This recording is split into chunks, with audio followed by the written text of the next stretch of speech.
Ya Allah, puji Tuhan. Bagaimanapun situasi ya, dan apapun kondisi yang saudara sedang ada hari ini, ya, latih hatimu untuk terus bersyukur karena tidak pernah ada yang keliru dalam rencana Tuhan. Tidak pernah ada keliru, tidak pernah ada yang salah dalam pikirannya. Ya, nah, kalau kita percaya hidup ini diatur oleh Tuhan, saudara, ditetapkan oleh Tuhan, ya, langkah-langkah kita, ya, latihlah dirimu untuk bersyukur, ya, karena pasti saudara akan tercengang dan berkata, terpujilah Engkau Tuhan. Ya. Kalau saat ini saudara belum mengerti, sabarlah. Semua itu ada masanya. Ya, semua itu ada waktunya, semua ada musimnya. Ya, saudara taruh di hatimu, Yesus sangat mencintai kita. Ya, kalau Dia memperhatikan burung pipit, apalagi anak-anaknya, begitu kan? Itu janji firman Tuhan. Mari taruh di hatimu janjinya. Dia sangat setia dan Dia lebih dari sanggup untuk membawa kita tiba pada apa yang sudah Dia janjikan, tepat seperti waktu yang Dia tetapkan. Haleluya. Ya, mari sama-sama kita bersyukur kepadanya. Ada di dalam hadiratnya, biarkan hatimu larut dalam penyembahan kita hari ini lagi. Oh Tuhan Yesus, terima kasih. Terima kasih.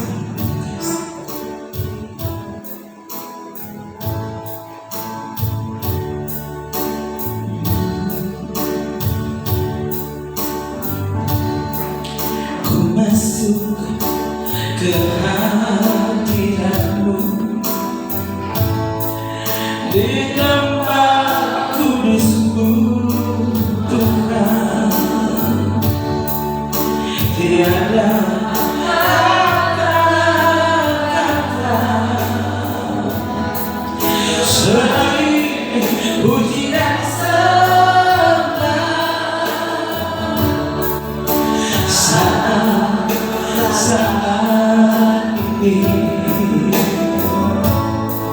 Alangkah indahnya Tuhan bersamamu selalu, memuji dan menyembah-Mu lagi. Ku masuk ke hadirat-Mu di tempat kudus-Mu, Tuhan.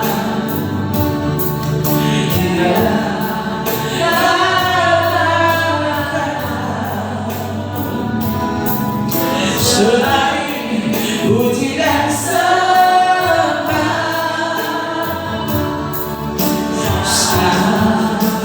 saat ini, alangkah indahnya Tuhan. Katakan lagi, saat ini, saat ini.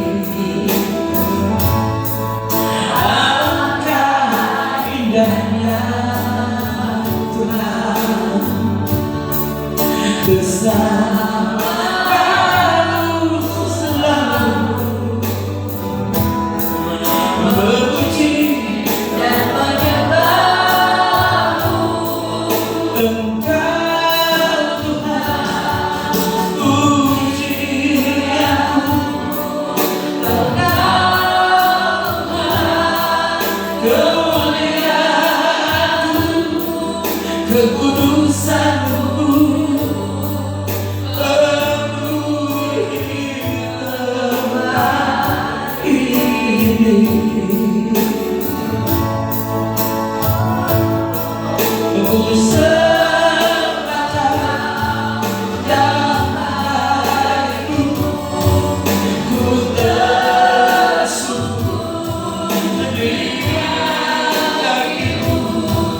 Hingga kemuliaan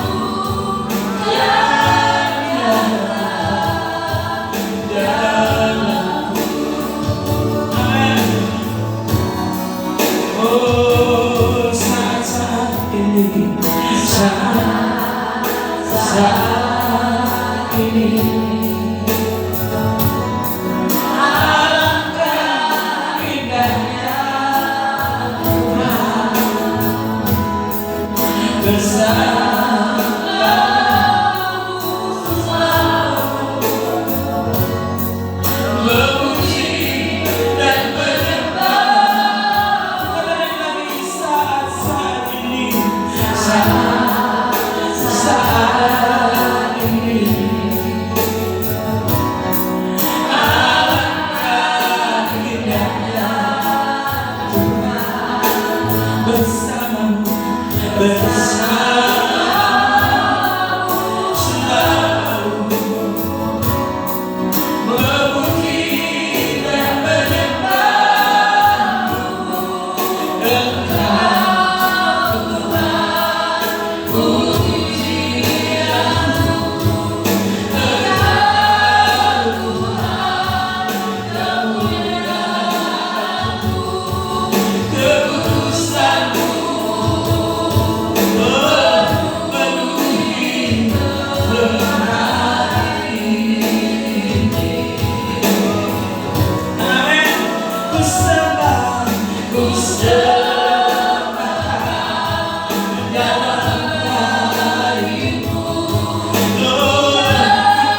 bersungguh di kakimu, mengingat kemuliaan-Mu,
ku masuk ke hadirat-Mu, di tempat kudus-Mu. Lagi, ku masuk ke hadirat-Mu, di tempat kudus-Mu, Tuhan.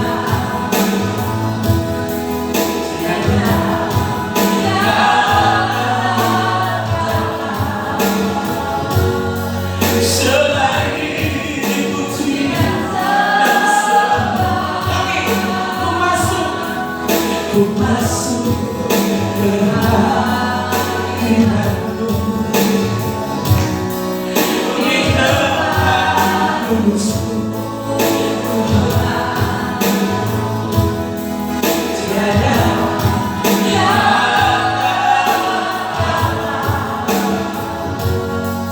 selain puji dan saat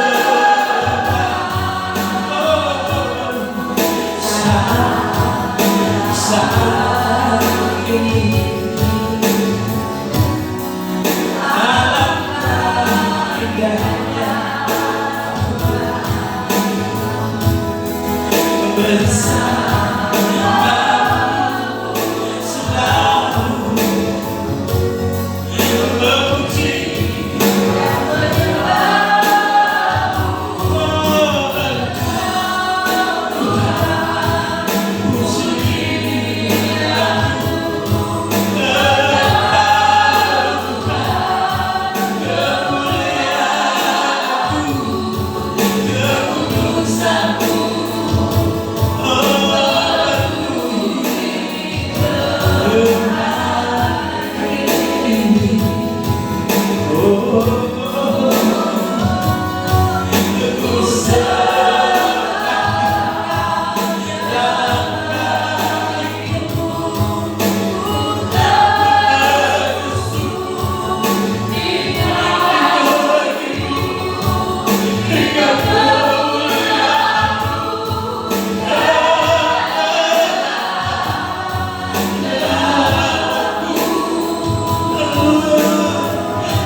Yesus Raja, Yesus Raja, oh yang berkuasa, yang berkuasa,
dan yaitu hati kami, hidup kami seluruhnya, sepenuhnya kami persembahkan hanya untuk Engkau, Allah dan Tuhan kami, Raja di atas segala raja. Oh Tuhan, perjalanan hidup kami sudah membuktikan siapa Engkau. Jangan biarkan kami mengabaikan. Jangan biarkan ternyata kami meremehkan-Mu. Kami cuma menginginkan sesuatu dari Engkau, tapi kami tidak menginginkan-Mu. Oh Tuhan, ampuni kami manusia. Tolong kami menyadari sungguh, Tuhan, yang kami perlukan bukan apa yang Engkau berikan yang membuat diri ini nyaman dan senang, tapi yang kami perlukan adalah kehadiran-Mu. Oh Tuhan, sadarkan kami, sadarkan kami. Terima kasih Tuhan, terima kasih, terima kasih. Engkau paling tahu perjuangan sebagai manusia yang hidup di akhir zaman ini. Oh Tuhan, terima kasih, terima kasih. Kami sungguh-sungguh memerlukan Engkau. Cuma itu Tuhan, kami tidak perlu yang lain. Kami cuma perlu kekuatan-Mu ada di dalam kami untuk mengalahkan dunia ini, untuk mengalahkan setan, bahkan untuk mengalahkan diri kami sendiri. Oh Tuhan, sadarkan kami betapa pentingnya arti bersekutu dengan Engkau. Terima kasih Tuhan, terima kasih Tuhan, terima kasih. Terima kasih siapapun yang malam ini terhubung dengan ibadah ini, menjamah hati orang itu, membuka pikiran, membuka hati dan pikiran kami semua tanpa kecuali. Tolong kami memahami isi hati-Mu, memahami dengan benar kasih-Mu yang luar biasa itu. Jangan biarkan kami meremehkan. Terima kasih Tuhan, Terima kasih Yesus, terima kasih. Memberkati semua gereja yang malam ini sedang membuka pintu gerejanya untuk beribadah. Berkati dengan kehadiran-Mu, berkati dengan jamahan Tuhan, berkatilah Tuhan. Kiranya suasana surga dinikmati oleh setiap gereja. Oh Tuhan, di Rembongan ini, di Sulawesi Utara, bahkan di Indonesia, di seluruh dunia, dimanapun gereja itu ada, dan malam ini sedang beribadah Engkau jamah. Dan kiranya turunlah suasana surga memenuhi setiap orang. Kemuliaan, kehormatan semua dikembalikan hanya untuk Engkau Allah yang layak untuk disembah. Kami bersyukur menyambut perkataan malam ini di dalam nama Tuhan Yesus Kristus. Haleluya. Amin. Puji Tuhan.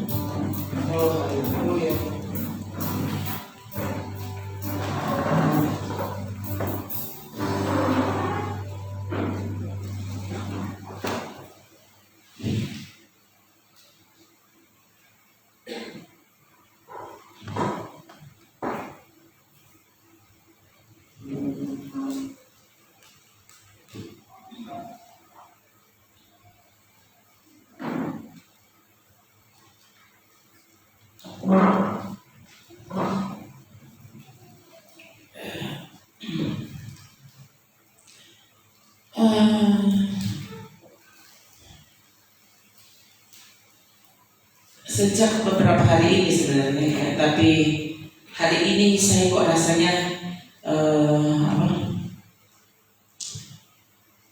situasi yang terjadi di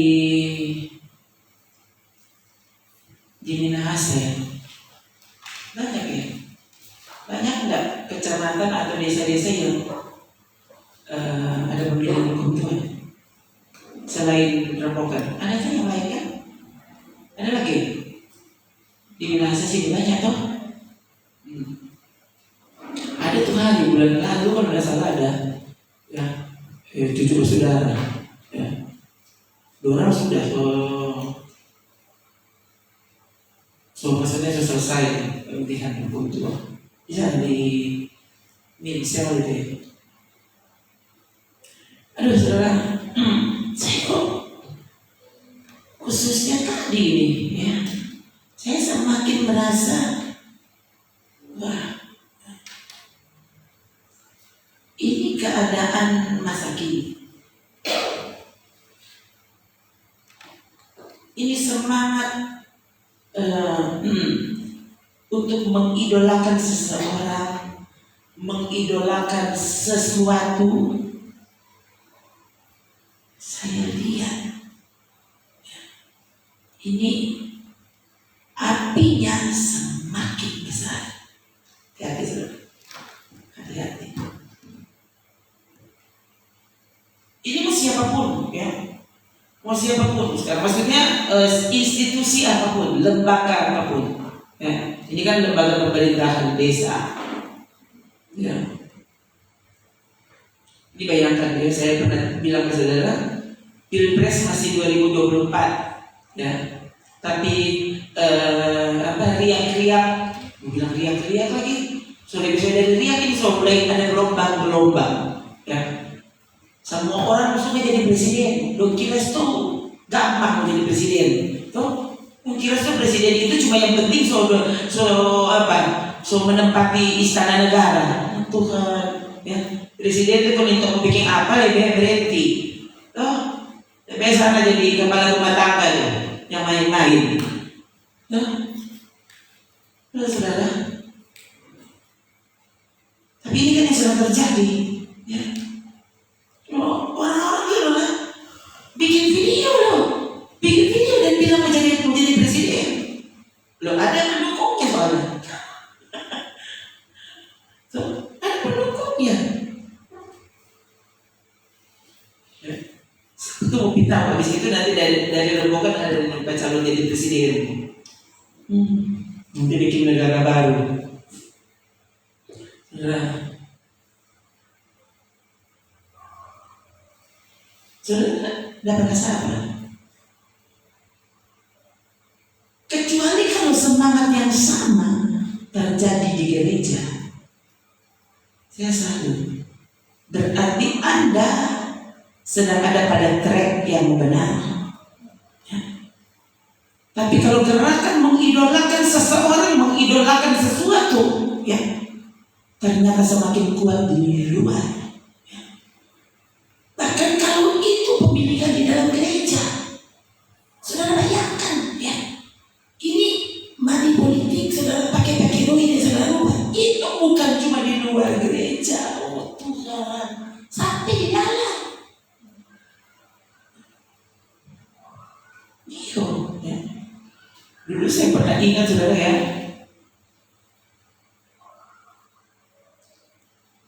kalau gereja kita setiap kali kalau bebas itu, ya, itu pilihnya 15 orang sekaligus. Jadi bayangkan, sekaligus dipilih itu 15 orang. Ya. Jadi memang biasanya calonnya 20 ya kalau tidak salah. Biasanya calonnya 20 orang. Ya. Jadi yang mau dipilih 15. Ya. Berarti termasuk yang tidak kita kenal. Nah, itu bayangkan kalau orang-orang tua, ya, pendeta-pendeta tua, ibu-ibu gitu, ya, yang punya hak pilih lalu mereka terlibat untuk ikut memilih, itu nanti bingung dia, soalnya dapat baca mana semua. Kalau cuma 2, kalau cuma 3, ini 15 sedikit loh. Ya. Maka saudara, waktu hari pemilihan beredar nomor-nomor cantik. Iya. Jadi ada yang dia sudah daftar dari rumah, ya, lalu dibagi kepada orang yang bingung. Ya, ini nomor cantik, ini dipilih saja nomor. Kalau nomor cantik. Padahal kalau saudara lihat, ya, Alkitab kan memberitahu ke kita loh, contoh waktu pemilihan itu terjadi, kenapa dipilih? Kalau saudara baca Alkitab, itu perjanjian baru, ya, sudah gereja mula-mula itu tetap ada pemilihan untuk mengganti kedudukan Yudas Iskariot. Ada pemilihan.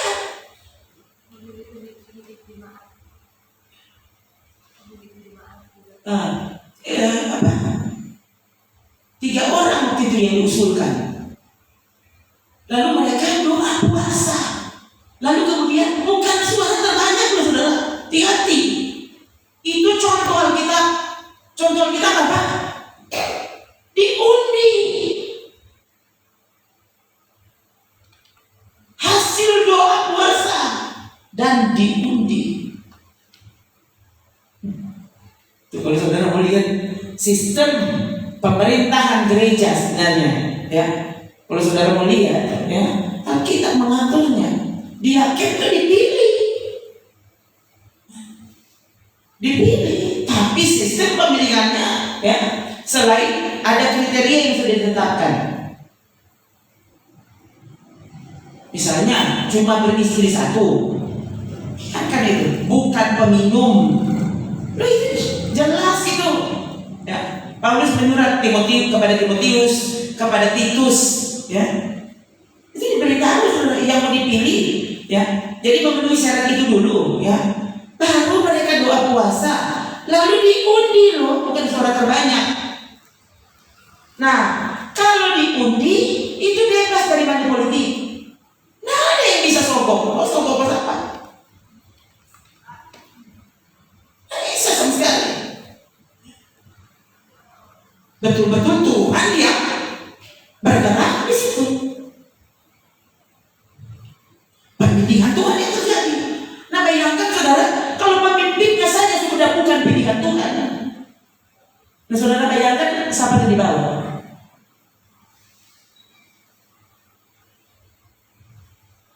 Wah, itu saudara, ya. Dan sekarang sudah tahu apa masih ada enggak gereja yang, ya, mengundi orang-orang yang mau dipilih, ya. Oh saudara, sampai mengerikan loh. Ini sudah semakin mengerikan.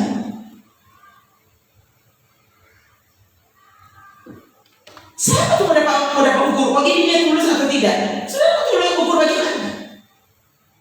Masalahnya yang tulus itu lain kali dapat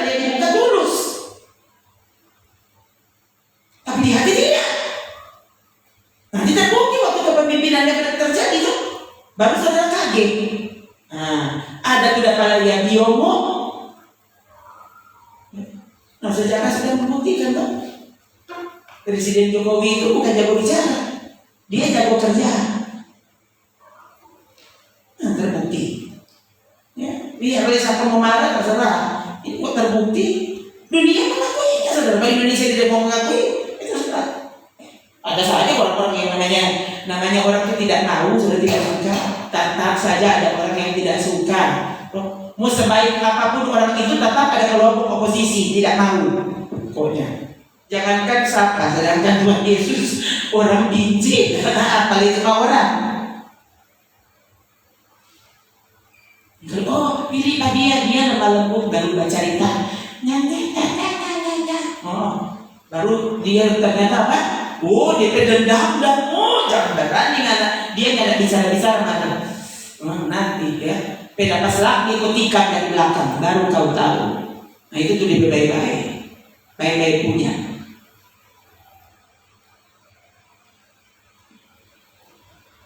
Karena ada ini tahu ini tahu dah. Jadi kayaknya orang tahu lebih banyak yang setuju dengan ini. Ada orang bilang gini, dia itu cerewet dan dia panjang, ini tahu dia itu baik sekali. Ah, di sana, dia bercerita lembut, tuh sampai nggak ada dengar di pesuara. Marjan berani nggak salah dia, sampai aku mati dia yang kasih ampun. Nah, terus dengar tuh model begitu. Udah dia ini memang gua super baik dan dia mulia. Padahal bukan mulia dari dia di belakang.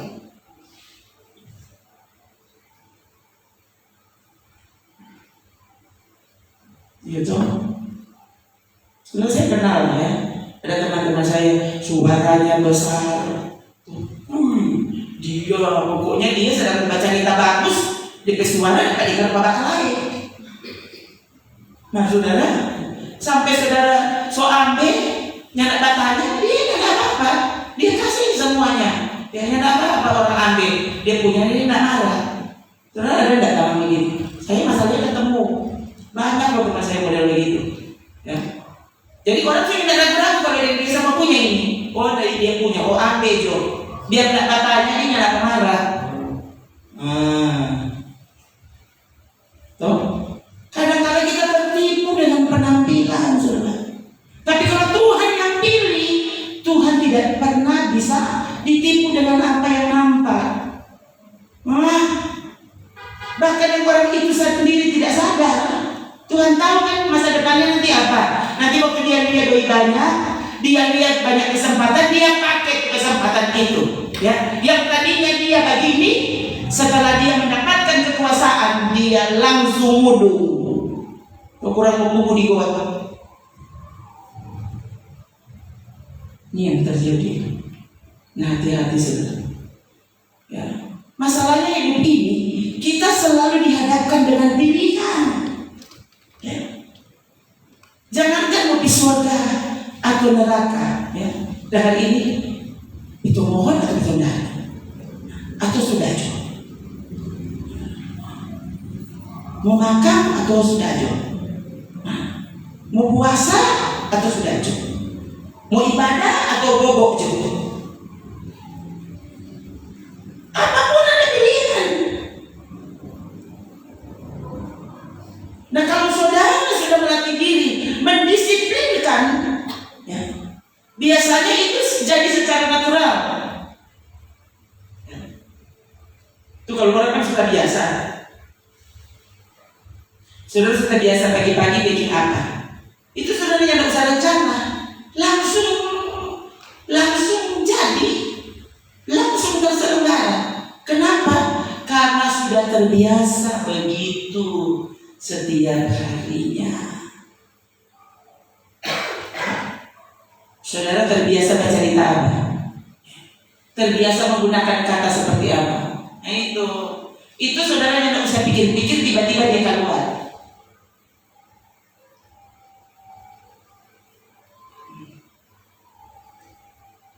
Mengapa orang juga, apalagi kalau dia suka haus kekuasaan, justru dia paling mau kalau mau apa? Mau doa puasa, untuk pilihan doa puasa. Oh Tuhan, segala rupa demoni. Tuh, itu zaman Alkitab, zaman sekarang nggak usah. Saudara, dulu saya ingat sekali di Beijing itu ratusan orang itu kan apa? Semua kan kena giliran chapel, istilahnya itu chapel. Jadi latihan berkhotbah, latihan melayani. Karena itu kan sekolah memang. Itu ternyata diundi. Jadi bukan dia mana yang gagal, tadi di hari Minggu. Nggak ada. Yang bisa itu nanti deh bahasa satu dunia. Nah ada ya. Nah karena orang ratusan orang, satu minggu kan cuma 7 hari. Kelas itu cuma 5 hari. Berarti satu minggu cuma 5 orang yang kena tugas, kena giliran. Ya. Hari Minggu itu staf B bagian, tidak ada murid di situ. Ya. Anak kelas 2 saja, saudara. Ya. Waktu itu kan kelas tertinggi kan kelas 2. Kalau BC itu kelas 1 dan kelas 2. Ya. Jadi anak kelas 2 saja cuma dapat kesempatan pimpin puji-pujian. Itu saja cuma orang tertentu yang dapat kesempatan pimpin pujian hari ini. Itu ratusan orang sudah ada. Itu ada diundi, saudara, diundi. Ya. Jadi waktu saya kelas 2 ada teman kelas 1 yang sampai akhir angkatan dia tidak dapat kesempatan. Nah, banyak sekali orang. Cantik orangnya. Ya, kalau cuma mau lihat penampilan, wah, kalau saya itu tanggal hari Minggu dia. Ternyata ini kali bangun ini ibu gembala sana.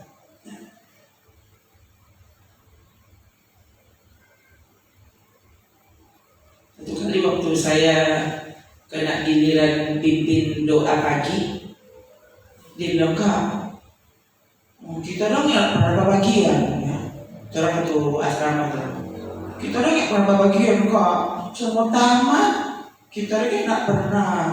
Udah iya, kan ada kesempatan pimpin puji-pujian ganti dia Pak Kakak. Udah, dia pimpin penyembahan. Selesai disuruh doa, tuh doa syafaat sudah. Itu karena bisa diatur di kamar kalau cuma doa begitu. Ya.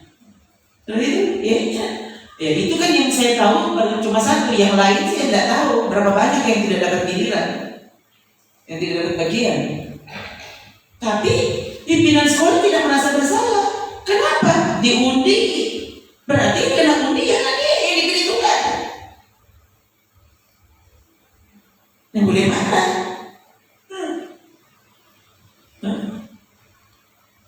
Ini kan gereja takut seperti ini.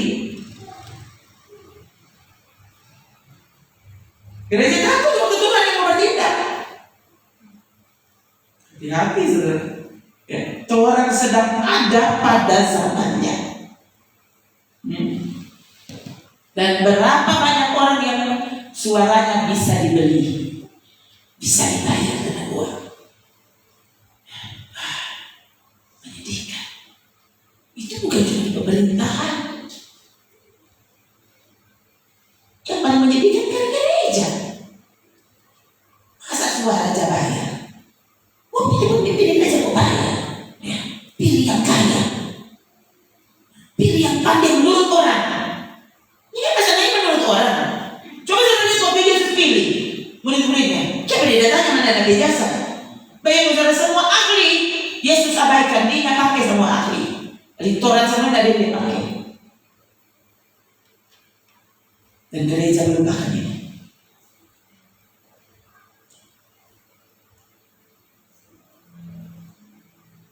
Yang sedang ada pada zamannya. Saya sampai mesti kuliah, saudara, karena ada kekhawatiran yang muncul. Ya. Nanti diberlakukan ini, diberlakukan itu, diberlakukan ini. itu sudah kekhawatiran yang muncul. So itu sampai ada kuliah. Padahal saudara guru sekolah kita itu ini sampai di situ dia cerita. Orang menolak untuk kuliah, so di situ orang sudah pikir sama sekali mereka tidak mau. Dulu saya pernah ingat saudara waktu saya pas 2, kami didatangi oleh seorang hamba Tuhan muda. Ya mungkin waktu itu usianya 30-an kali. Ya, mudanya seperti itu. Ya, dia bukan disuruh berkhotbah, disuruh bersaksi di kelas. Ya, kami di kelas, dia waktu itu dia diperbantukan di ada gereja tertentu di Jakarta. Jadi waktu dia datang berkunjung ke Beji, kalau tidak salah dia bawa berapa banyak komputer waktu itu. Ya, dia sumbang di Beji. Ya, dan mungkin karena pihak sekolah melihat ketulusan hatinya, tidak tahu. Jadi dia tiba-tiba dimasukkan ya untuk memberi kesaksian di kelas. Jadi bukan disuruh khotbah, ya. Jadi ada setengah jam atau 15 menit begitu, dia diberi kesempatan untuk menyampaikan kesaksian. Dan dia itu insinyur. Mulai zaman itu saudara, yang namanya insinyur ya bintang-bintang. Orang kalau udah insinyur langsung tambah yang pandai. Begitu tuh orang zaman dulu, pokoknya insinyur, dokter itu pasti pandai aja. Itu pemahaman manusia Indonesia. Sekarang juga masih banyak yang begitu. Ya. Dan saya masih ingat waktu dia berdiri, minta ini baru sekarang Bapak ingat. Ya. Waktu dia menyampaikan kesaksian, dia bilang, wah, saya ini sedih. Baiklah, ini insinyur ini bilang, saya ini sedih karena apa yang gereja buang dulu, sekarang gereja tunggu ulang. Dia bilang dulu gereja buang gelar, sekarang gereja kubu sama itu gelar.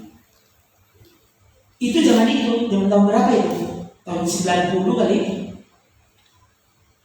Tahun 90 saja dia sudah bilang begitu, ya. Dan sekarang saya sudah tidak dengar lagi ada suara yang seperti itu.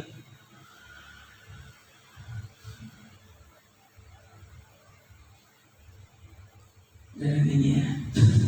Ini orang sedang ada pada zamannya.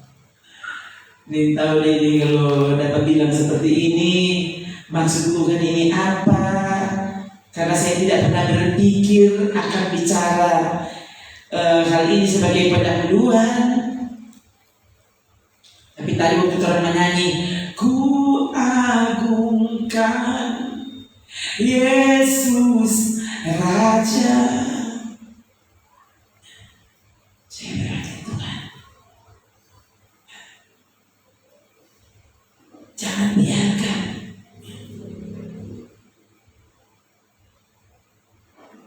kita mau menyembah Tuhan saja, mau ibadah kepada Tuhan, ya.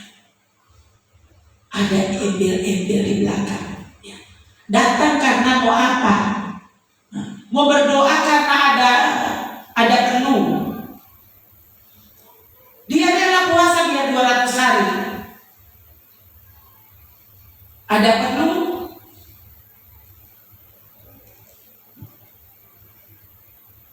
Bukan salah saudara berdoa puasa ada perlu, ya. Tapi dulu orang bilang tentang ketulusan hati, kau dalam bahaya. Ya, saya bilang ke saudara, ya, waktu anak kecil minta permen, salah enggak anak kecil minta permen?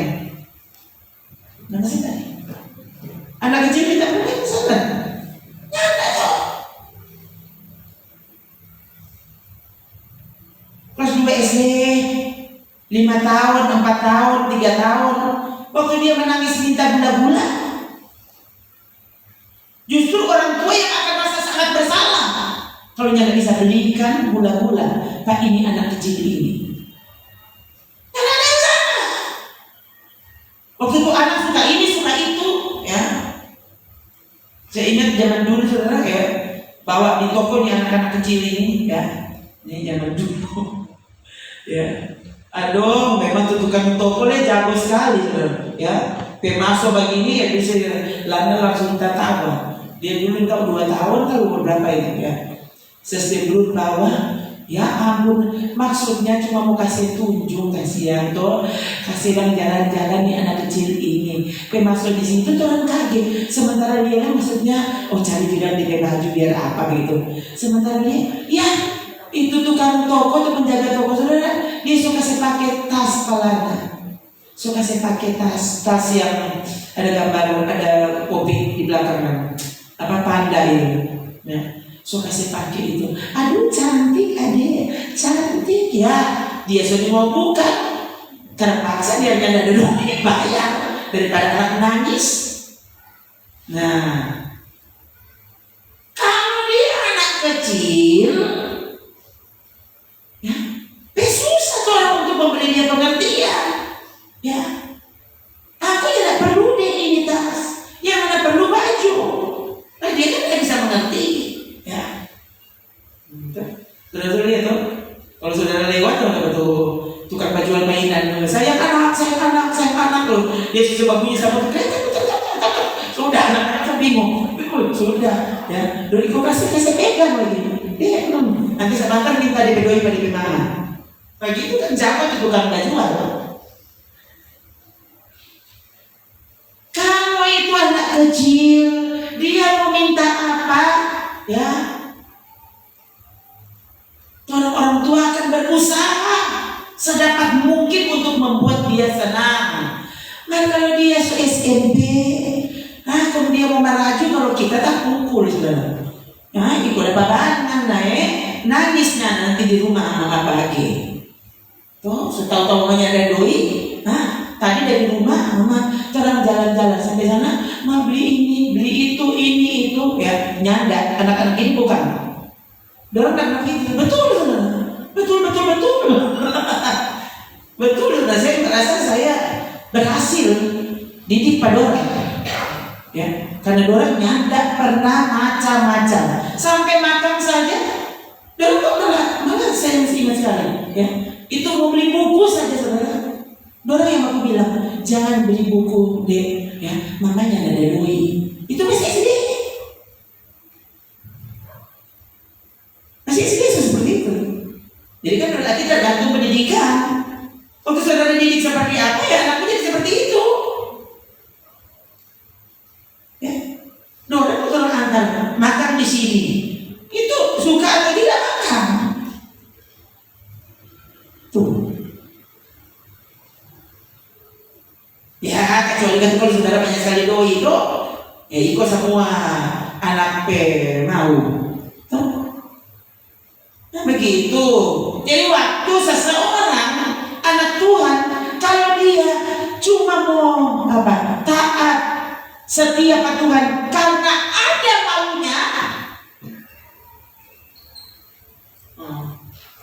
maunya,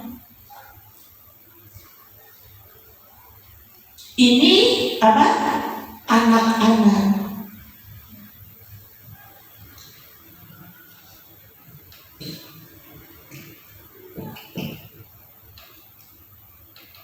Jadi salah mengerti begini. Kanak-kanak untuk kanak-kanak.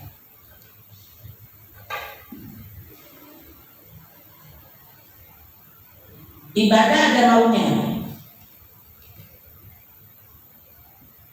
Kapan anak-anak itu mengerti orang tuanya susah, bahkan dia justru mau bikin sesuatu supaya orang tuanya nggak senang. Itu kan ada anak tertentu saudara karena kondisi, ya, mereka jadi dewasa apalagi sebelum waktunya, ya. Saya tiba-tiba ingat dulu saya pernah mendengar cerita, ya, kesaksian ini, ya. Teman dulu kayaknya Kik Endi itu, ya, diwawancarai di Kik Endi ada pengacara, saudara. Tahun itu dia waktu dia diwawancarai, dia itu ketua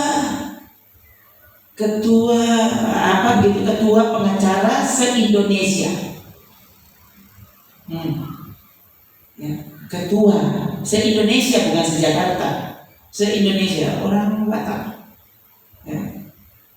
Dan saudara, mereka tanya bagaimana kisah hidupnya. Dia bercerita dia masih kelas 3 SD, ya. Itu mereka tinggal di kolong jembatan di Jakarta. Jangan main-main sih. Bayangkan tinggalkan kampung halaman, tinggalkan Sumatera, datang ke Jakarta, lalu berjuang di sana.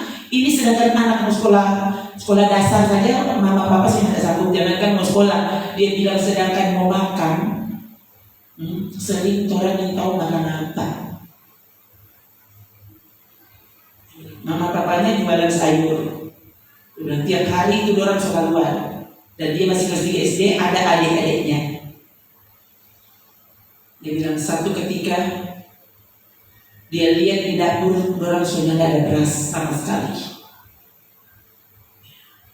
Dan waktu mama papanya sibuk berjualan, ya sampai semua lupa tuh, ini anak-anak sih mau makan apa. Bayangkan yang tua kelas 3 SD, kemudian adik-adik masih kecil, ya kelas 3 SD itu sudah salah tuh masih kecil. Kelas 3 SD kan umur 8 tahun sudah, bukan 18.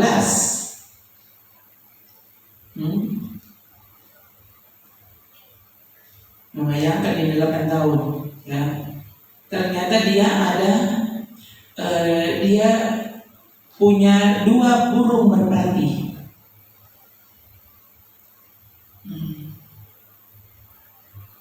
Waktu dia lihat di dapur tidak ada beras, tanpa sepengetahuan orang tuanya, dia keluar jalan. Ya.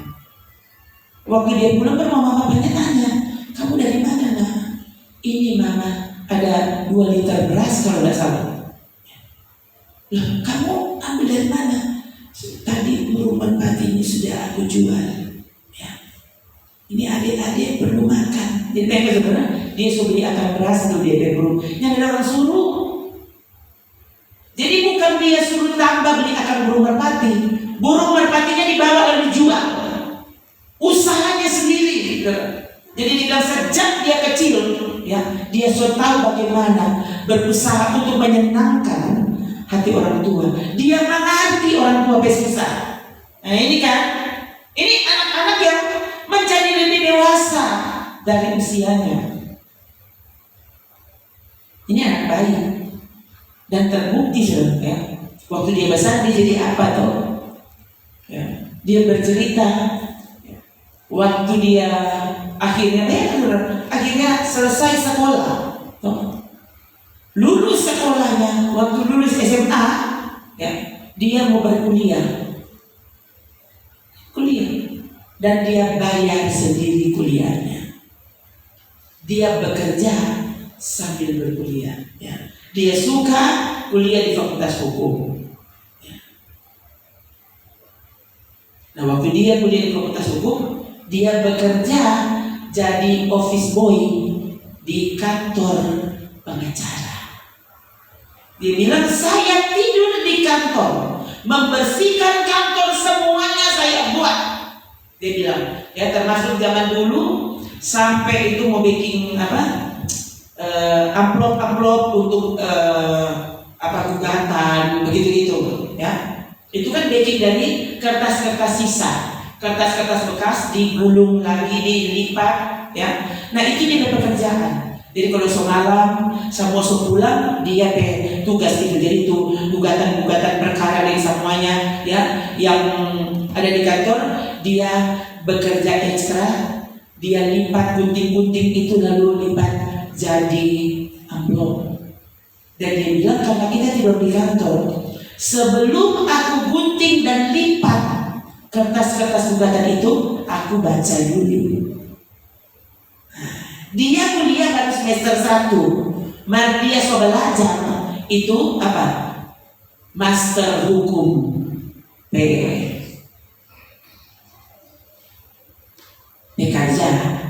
Tuh, dia sudah baca contoh-contohnya. Jadi luar luar biasa. Dan dengan cepat karirnya naik, saudara, karena dia dianggap office boy paling rajin, jujur, berintegritas semuanya. Ya, jadi tidak lama setelah dia jadi office boy naik tingkat. Terus belum SK dia sudah jadi sesuatu di kantor pengacara. Saudara, dan bayangkan tuh umurnya 40-an atau 50-an waktu dia diwawancarai. Dia ketua pengacara se-Indonesia nasional. Anak mana? Anak kolong jembatan. Ya. Orang kan sering tertipu. Melihat orang, oh dia putih sama begini sama kita. Oh saudara yang tahu dia itu siapa.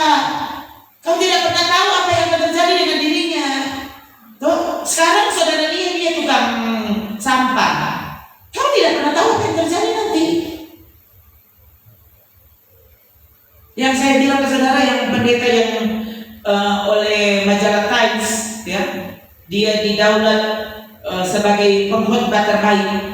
Dorong bilang nomor 1 di dunia. Itu kan versi majalah Times Amerika, ya.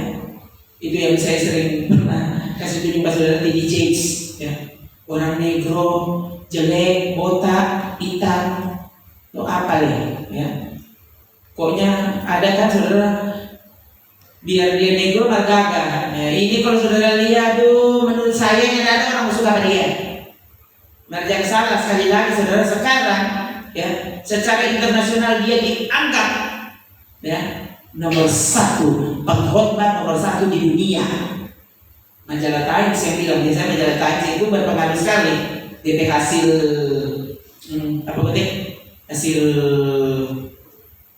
hasil pilih-pilih begitu. Oh ini versi majalah Times.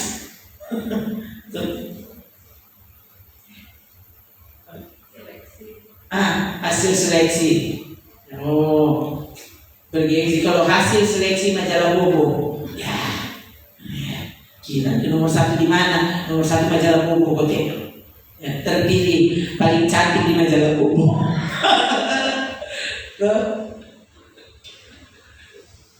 Ini kan apa? Versi majalah Times. Oh, terpilih nomor 1 di dunia. Pengkhotbah nomor 1 di dunia. Oh, semua orang mau mewawancarai dia. Saudara tahu nggak? Waktu Obama masih jadi presiden, itu ibu gembala, ya.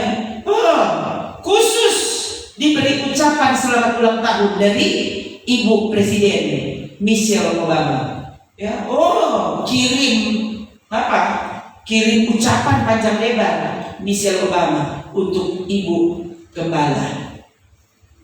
Ibu presiden bukan DP gembala itu. Tapi berarti apa? Karena bergengsi. Oh, menempati posisi tertentu di Amerika ini, saudara. Gitu ya. Kalau ini kan cuma melihat latar belakang, penampilan dan semuanya, orang sering tertipu. Saudara tidak pernah tahu apa yang akan terjadi. Dia bercerita, seandainya Anda tahu dulu saya siapa, saya dulu tukang pel gereja. Dia bilang, namanya tukang pel gereja tidak pernah dapat kesempatan untuk berkhotbah. Dia bilang, tahu kapan saya berkhotbah? Waktu saya sementara mengepel. Dia bilang, saya sementara pegang tiang pel, saya pun berkhotbah. Itu orang lihat. Yang orang lihat, gereja dia berkhotbah sambil dia ngepel. Ini dia bercerita. Ya, dia tidak pernah tahu apa yang akan terjadi setelah ini. Orang kecil, orang miskin, ya, dia tidak pernah tahu apa yang akan terjadi. Nah, saudara tidak pernah tahu apa yang terjadi, apa yang terjadi dalam dirimu nanti. Betul, ya.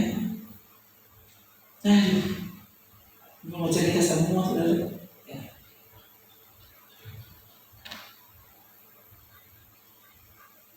Seandainya Yesus ya tidak melakukan pemulihan dengan cara seperti itu,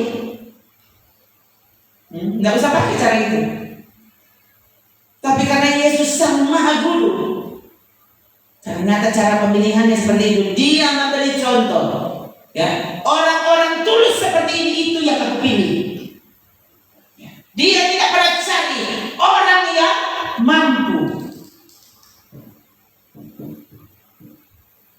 bicara Yesus. Dia cari orang yang mampu. Orang yang mampu tapi tidak mau. Orang yang mampu berbikin diri. Tuhan mau. Tapi siapapun Anda, waktu kau mau, saudara akan terkejut. Dulu saya ingat, Brul itu kan Brul bukan pemain musik, saudara. Ya. Dulu saya waktu berkenalan dengan Brul, dia baru belajar bermain gitar. Brul itu sering berdebat dengan Ses, toh. Karena Ses pikir kita ini dari kecil bermain gitar. Toh, anak baru belajar sudah dewasa begitu. Toh, baru belajar main gitar. Nah, kita nggak jaga dia, toh. Nah, pindah-pindah. Bukan cuma jaga dia, minta berpuji apa? Ya, bicara jadi kisah diri, ikut perasaan. Nah, jadi dulu pada saya di depan Brul. Sampai tiba-tiba saya pulang dari sekolah kita dan lihat Brul bermain keyboard. Dan bagaimana? Sebenarnya keyboard kok bagaimana dia bisa gitu? Ada pemain keyboard, saudara, ya, pindah gereja. Jadi gereja kehilangan pemain keyboard. Jadi gembala paksa sama dia, coba mana latihan bermain keyboard. Ada latihan sendiri itu Brul itu, sudah tahu nggak? Ya, jadi dia latihan. Kau coba hari Minggu itu Brul, nah, sesuatu beda, ya. Begitu, saudara. Dan saya terkejut, kan saudara, lama-lama dia kan jadi tahu, saudara, ya, karena dilatih. Dia belum tahu apa-apa, kalau dilatih lama-lama tahu. Saya belum lama baca, ada cerita yang saya baca, ada orang bagi, ya, ada katanya panglima perang. Ini kerajaan-kerajaan tempo dulu. Panglima perang yang ya, dia baru saja mendemonstrasikan keahliannya. Dia memanah, ya, dengan 100 anak panah tidak ada yang meleset. Semua tepat sasaran. 100. Kalau cuma 10, ya biasa. Nah, kalau 100, semua orang bertepuk tangan dan memberi dia pujian. Ya. Dan tiba-tiba ada seorang tua penjual minyak goreng yang tiba-tiba datang di lapangan demonstrasi itu. Dan ini opa penjual minyak kelapa ini kemudian nyeletuk begini. Dia bilang, dia berkeahlian itu cuma karena dia latihan terus.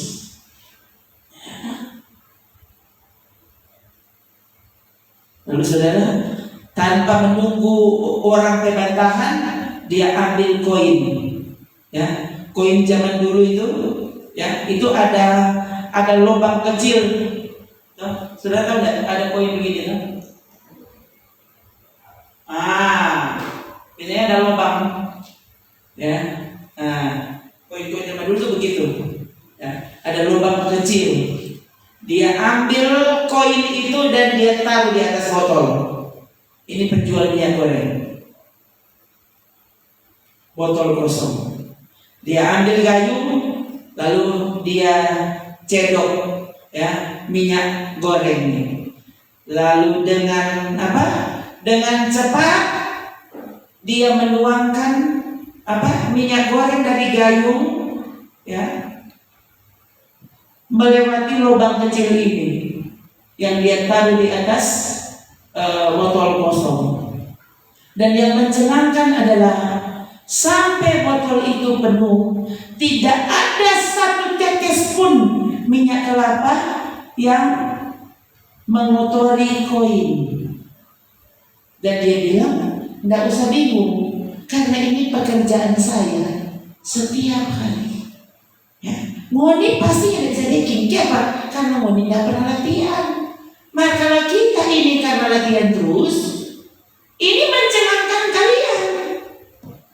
Tapi kalau kalian lakukan, kalian juga bisa seperti ini. Jadi itu panglima tadi dia memanah tanpa meleset. Kenapa? Karena dia kerja setiap hari. Ya, orang sampai sejarah dekatnya nak kena. Tuh, tembak jarak 1 meter, ya meleset. Ya, mereka orang jago, bodoh dia. Bila perlu dia tembak, ada pernah lihat tak? Ya, dia peragakan balik belakang, lalu dia tembak ke belakang. Karena itu kan sudah latihan. Nggak ada orang nih, tiba-tiba dia jago sendiri.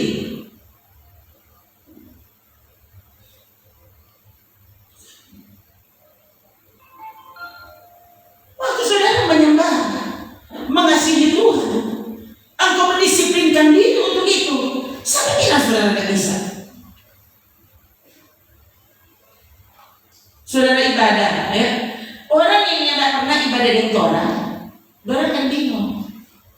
Mas saudara yang tak biasa di sini, justru saudara akan bingung kalau saya khotbahnya 10 menit. Saudara, itu khotbah apa? Pak orang lain yang tak biasa dengan khotbah 5 menit, saudara bingung dengan 10 menit. Apalagi kalau setengah jam. Dulu saya ingat begitu pernah, ya, kedatangan tamu, khotbahnya 10 menit, ya. Langsung selesai ibadahnya. Jemaat baru tengok, ini mau pulang semua.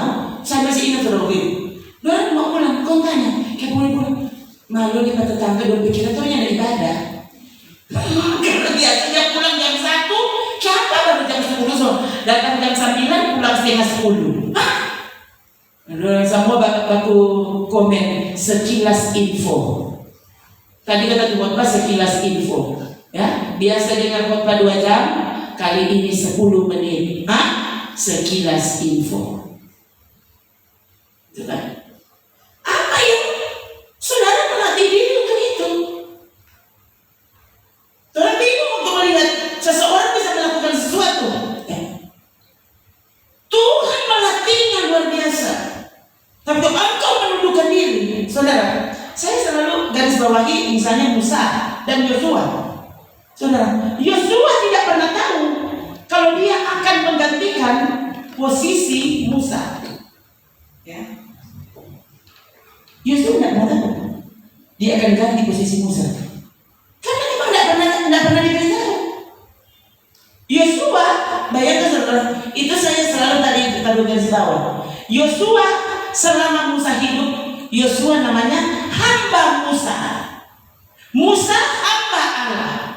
Yosua hamba Musa. Setelah Musa meninggal, Yosua menjadi hamba Allah. Itu Alkitab jelas.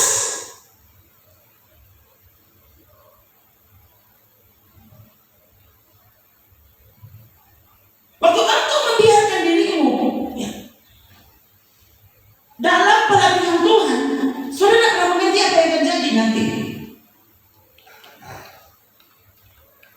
Oh, cara Tuhan itu luar biasa, saudara. Ya. Saya kayaknya pernah cerita ke saudara. Ya. Ada dulu istilahnya baby boy. Ya.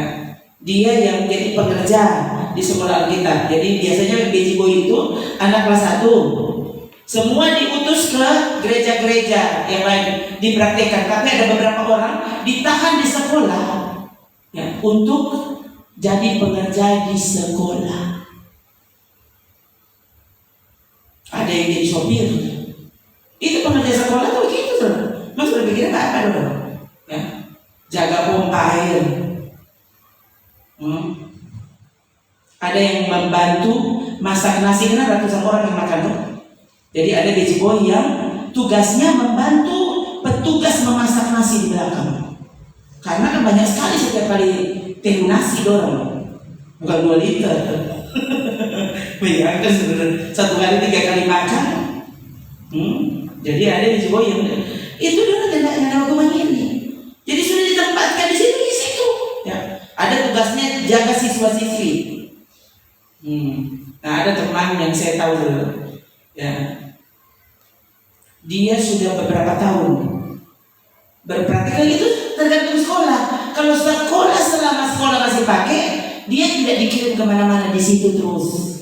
Nah, ada teman yang saya tahu, dia petugas menjaga pompa air.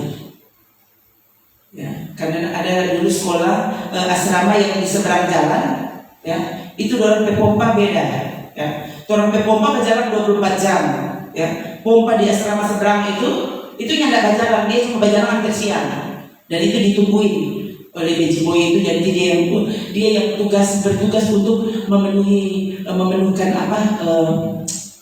bak-bak kamar mandi di asrama seberang. Gitu. Itu dia tugas itu Beji Boy itu satu orang, ya. Nah itu asrama zaman dulu sebenarnya asrama lama soalnya itu asrama tua, ya. Itu saya masih ingat lampu cuma 5 watt, dan lampu itu yang menyala. Ini hutan masih hutan bambu di sekitar itu, ya. Satu mata lampu dan di situ ada pompa, dan dia mesti nyalakan itu kalau tidak salah 3:30 pagi, tiap jam 3:30 pagi. Jadi dia orang beston pagi dia jaga pompa. Jadi dia beston di situ di tempat pompa. Jadi dia tidak pernah dia nanti masuk gereja kalau hari Minggu pagi. Hari Minggu pagi betul dia delegasi, ya, duduk di belakang. Mas setiap harinya dia bekerja. Orang doa pagi dia tungguin pompa sampai kelar, ya. Jadi di situ dia berlutut, di situ dia membaca Alkitab, nyandak pernah berkhotbah. Ya. Setelah sekian tahun kemudian dia diutus ke Jakarta, dan saya dengar orang cerita, urapannya luar biasa. Kapan dia latihan? Dia latihan di tanpa pompa.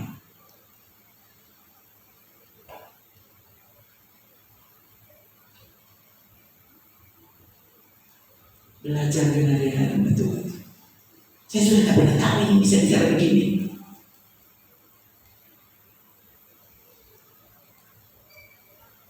Tuhan kan tahu siapa orang. Tuhan tahu. Saya pernah cerita ke saudara. Ya. Waktu itu saya berpikir, kita begini. Saya bingung waktu dibacakan tempat praktek. Itu tempat praktek juga. Jadi satu, kalau ada yang minta. Kedua, itu diundi. Lagi-lagi diundi.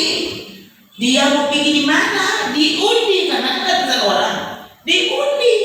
Bayangkan saudara, ya, tempat praktek saya yang pertama kelas 1. Saya ditempatkan di gereja yang bukan gereja. Itu cuma pastori, dan pastorinya saja belum jadi. Nggak ada gereja. Saya tempatkan situ, ya. Jangankan DP rumah, itu lantainya saja kalau itu semen kasar, cor semen kasar, nggak flur. Itu tempat praktek saya yang pertama. Saya bingung sendiri, ya. Sedangkan nggak ada bapompa. Seumur hidup kita belum pernah bapompa di situ latihan, ya. Kelar di situ sudah ini memang paspil. Langsung keluar semua tuh bicep. Memang boleh bertinju, ya. Teman-teman coba kusir, suruh bertinju kan, tuh. Memang tiap hari sudah, ya. Bukan cuma pompa, angkat tuh ember isi bak kamar mandi, ya. Cuci baju, cuci pipi, lalu pel itu lantai kasar tadi. Bayangkan saudara, itu luka loh, karena lantainya kasar loh. Kalau menurut saya di mana-mana sudah tidak dipel, tapi itu kepala mau dipel, bilang apa? Lihat yang berkuasa. Saya mesti daulat ibu Tuan Putri. Saudara, jadi bayangkan ini, lu nggak pel kan tidak pakai tuh sama di sana. Itu dengan kain pel saudara, ya. Jadi waktu tola baginya dorong tuh kan pakai tangan, ya. Dorong begini dia kasih di kasar-kasar di kerikil-kerikil itu kan. Waktu dia kasihkan itu tangan pikisan itu, ya dia memang itu patisu itu ciri itu. Luka saudara. Coba, itu pekerjaan. Dan sekali lagi, oh ini Tuhan tahu, saya tidak pernah mengeluh karena bagian. Oh sama sekali. Dan saya tidak pernah mengeluh karena kita bab pompa. Itu Tuhan, Tuhan Yesus sangat tahu.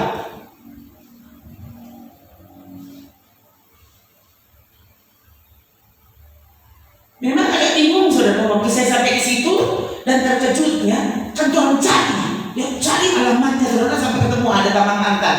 Ya, kan kita cuma diberikan alamat, tidak dijemput, datang sendiri cari saudara sampai orang dapat. Oh apa itu? Ini tuh pastori. Waktu saya duduk dan lihat, oh Tuhan, kalau melihat keadaan bagaimana jadi jemaat, saudara bayang. Dan itu tempat pelayanan saya. Siapa Tuhan yang tahu orang model begini di situ? Saya kalau mau pikir soal kemampuan, saya pikir kita boleh ini. Ya. Kenapa sih ditempatkan di tempat seperti itu? Nah, Tuhan tahu bagaimana membentuk karakter kita. Tuh, ya. Kalau seandainya sekolah pakai ukuran ini, saya tidak mungkin diletakkan di tempat itu. Tapi karena Doren cabut undi, nah, Tuhan tahu ini anak sombong ini mesti taruh di sini. Mesti taruh di sini supaya tahu diri. Dan sekali lagi saudara, Tuhan tahu. Dan saya tidak mengeluh. Wah, itu puji Tuhan. Saya betul-betul tidak mengeluh. Itu bak pompa sampai saya mau benar-benar. Saya habis pikir saudara. Bilang gimana saudara? Ya. Dan ibu gembala itu kan ke Manado. Jadi makanannya jenis makanannya beda sekali dengan saya. Dia suka makan apa? Dia suka makan apa? Baku lain.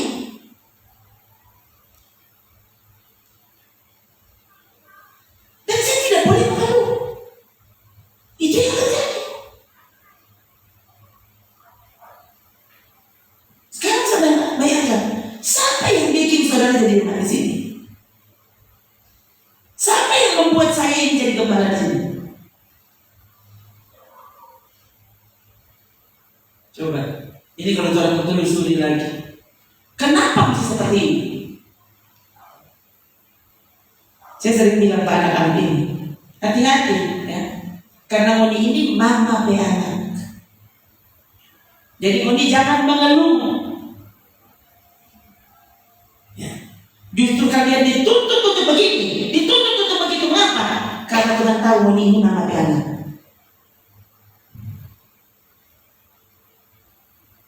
Orang lain so begitu, Moni begini dulu di bawah itu. Tuhan tahu apa yang dia buat, Tuhan tahu, Tuhan paling tahu. Kenapa Tuhan tidak berkata, Tuhan jangan seperti kehendak kami, tapi jadilah segala sesuatu menurut kehendak-Mu. Waktu engkau membiarkan dirimu, benar-benar Tuhan yang kocok, Tuhan yang bentuk. Ya. Saudara sadar di situ, nanti saudara akan lihat apa yang akan terjadi padamu. Elisa tidak pernah buat apa-apa sampai Elia diambil daripadanya. Betul tak? Elisa itu hamba Elia. Nanti Elisa mengerjakan mujizat setelah Elia terangkat. Setelah itu dia budaknya, hambanya Elia. Itu Elisa. Waktu Elia diambil, Elisa mengerjakan 2 kali lipat yang Elia buat. Ada orang yang sengaja menghitung ya, berapa banyak mujizat yang Elia buat yang itu sama kita ya, dan Elisa mengerjakan 2 kali lipat dari yang dilakukan oleh Elia. Tapi semua yang Elia bikin, Elia bilang, Elisa dengar. Akhirnya apa? Bayangkan saudara. Ini kenapa coba cerita seperti itu mesti ditulis dengan lengkap dalam Alkitab kita? Mengapa? Supaya orang masa ini belajar. Itu loh cara Tuhan, itu arti Tuhan.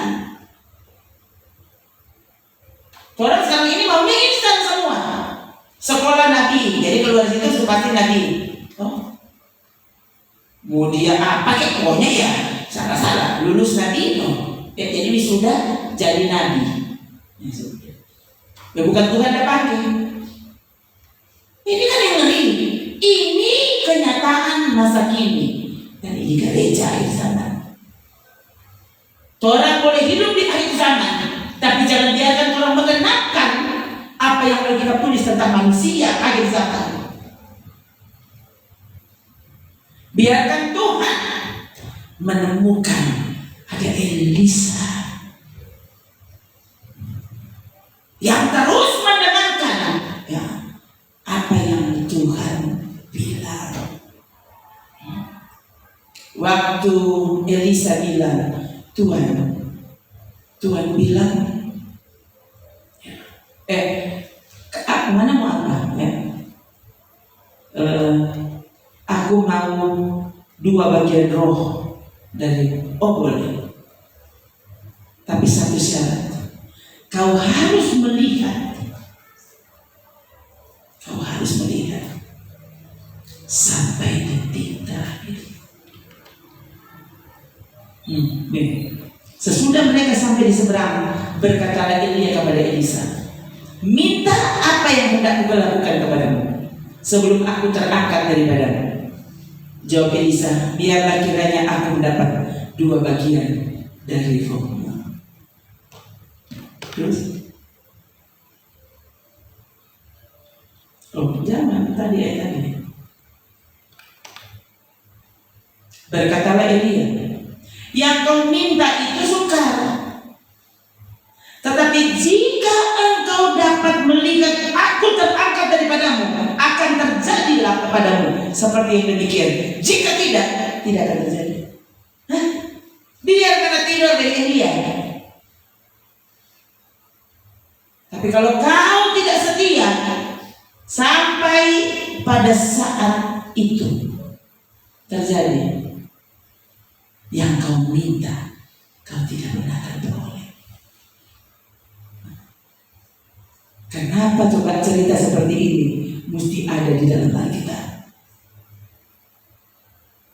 Sejarah Alkitab mencatat, ya, jangankan tangannya Elisa, suaranya Elisa, sampai tulangnya membangkitkan orang mati.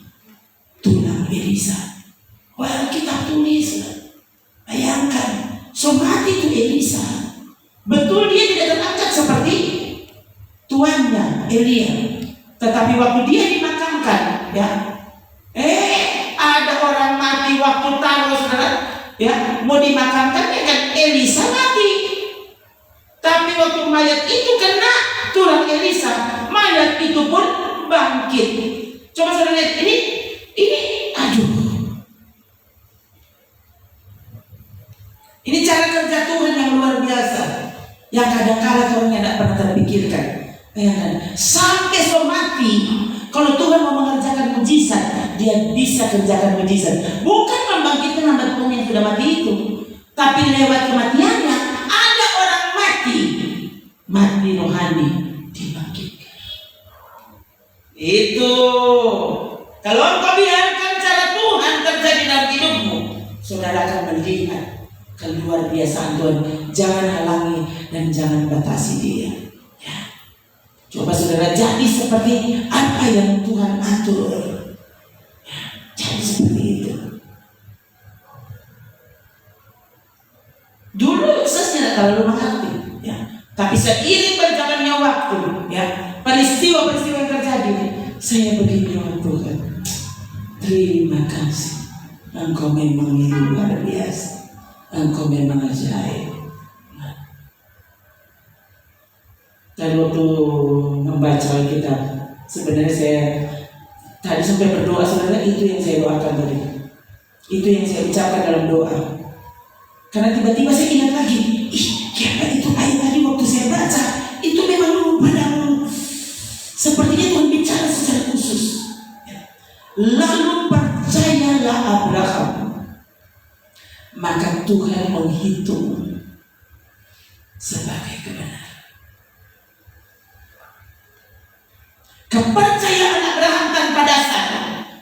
dihitung sebagai kebenaran. Jadi kalau saya berlutut dan berdoa, tiba-tiba kalimat itu muncul. Saya bilang, Tuhan, maksudmu apa? Dan saya tidak bisa tahan dari Tuhan. Itu saya mengucapkan kalimat tadi. Oh Tuhan, Abraham percaya, Roma. Abraham percaya walau tidak ada dasar untuk berharap. Coba, 3. Lalu percayalah Abraham kepada Tuhan, maka Tuhan memperhitungkan hal itu kepadanya sebagai kebenaran. Orang anggap itu dihukum. Orang anggap itu musuh, gila semua. Masa kata itu iman? Tuhan menghitung sebagai kebenaran.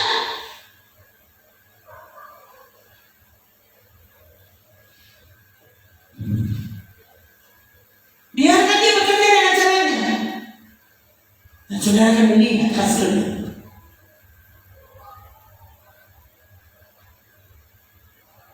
Sudah dibenarkan dengan iman. Ini cara Abraham. Saudara keturunan Abraham tuh. Saudara mau mendapatkan berkat Abraham, ini berkat Abraham. Saudara bukan keturunan secara fisik, keturunan secara lahir. Saudara keturunan karena iman. Keturunan Abraham, kita disebut keturunan Abraham karena iman. Lihat, itu cara Abraham percaya. Tidak ada dasar untuk berharap. Tetapi Abraham percaya, maka Tuhan menghitung iman itu sebagai kebenaran. Saya juga tidak tahu kok bisa Tuhan tahu ini di hati. Dan tuntutannya memang tidak mudah. Itu hal sukar. Tapi kalau Elisa, ya, dia ikuti mau Elia mau jalan kemana dia ikut. Dia ikut. Sampai benar waktu kereta menjemput Elia, Elisa pun melihat.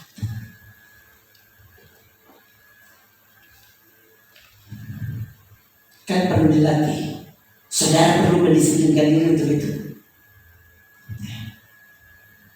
Semoga Tuhan ada waktu untuk membahasnya lebih dalam lagi. Tapi yang jelas, saya sangat yakin. Mengapa? Saudara kan bukan kebetulan jadi jemaat. Ini kalau saudara mau tanggapi secara benar, saudara bukan kebetulan jadi jemaat. Yang lain boleh berhenti dan saudara tetap. Coba tangkap ini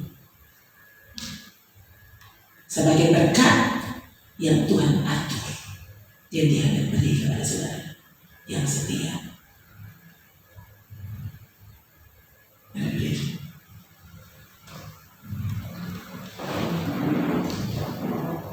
Respon kita terhadap apa yang Tuhan katakan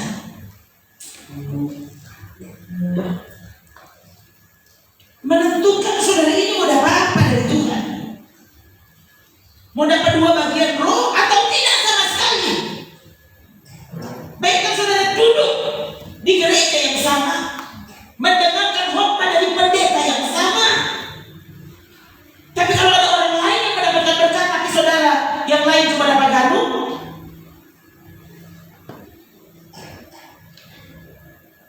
tuh kan sama kesana coba. Tadi saya ingat sekali itu doa saya, Tuhan, sahabat jemaat mau datang. Terus saya doa begitu, Tuhan mau datang Tuhan. Tuhan kan mau datang bukan mau mudah dari kita. Tuhan mau datang, Tuhan mau menjemput Tuhan. Nah jangan biarkan akhirnya mereka tidak mengalami Tuhan. Akhirnya mereka tidak mendengarkan suara-Mu Tuhan. Dan saya tidak pernah menyangka ini suaranya untuk kita semua malam ini. Berbahagialah saudara yang sungguh-sungguh memberi perhatian penuh kepada perkataan Tuhan. Berarti apa yang Tuhan katakan, apa yang Tuhan janjikan itu milikmu. Saudara-saudara yang meremehkan salah sedikit. Untuk saudara akhirnya saudara mungkin sebisa mati saudaranya ada apa-apa.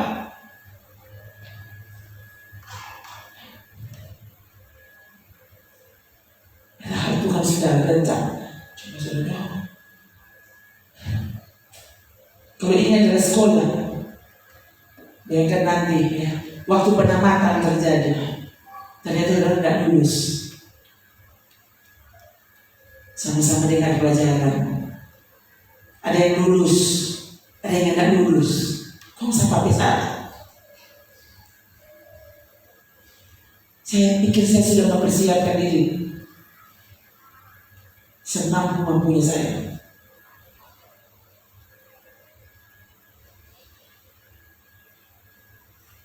Tapi kalau saudara sendiri tidak pernah menyiapkan hatimu, tidak pernah siap, ya, saudara tidak pernah membawa hidupmu itu menjadi bencana untuk diisi sampai penuh.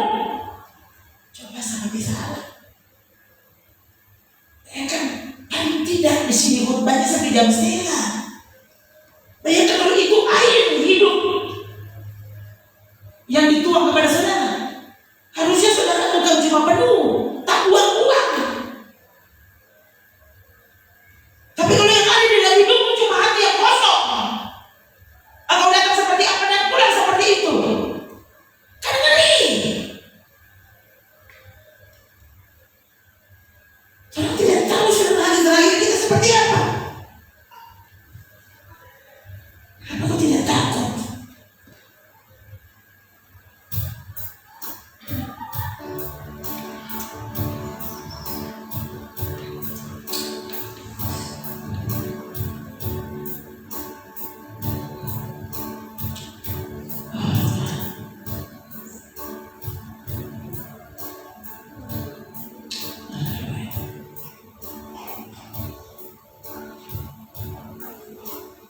Kasihani kami Tuhan. Kasihani kami. Kasihani kami. Terima kasih. Sampai di mana ibadah ini suara firman-Mu bisa ditangkap siapapun orang itu. Beri dia kesempatan untuk bertobat. Beri dia kesempatan untuk dijamah dan dipulihkan dan diperbaiki dan dituntut untuk datang kepada kebenaran. Kasihani kami, kasihani kami. Terima kasih Tuhan Yesus. Terima kasih. Dalam nama Tuhan Yesus Kristus. Dalam nama Tuhan Yesus. Haleluya. Amin. Sudah silakan dulu. Itu diminta.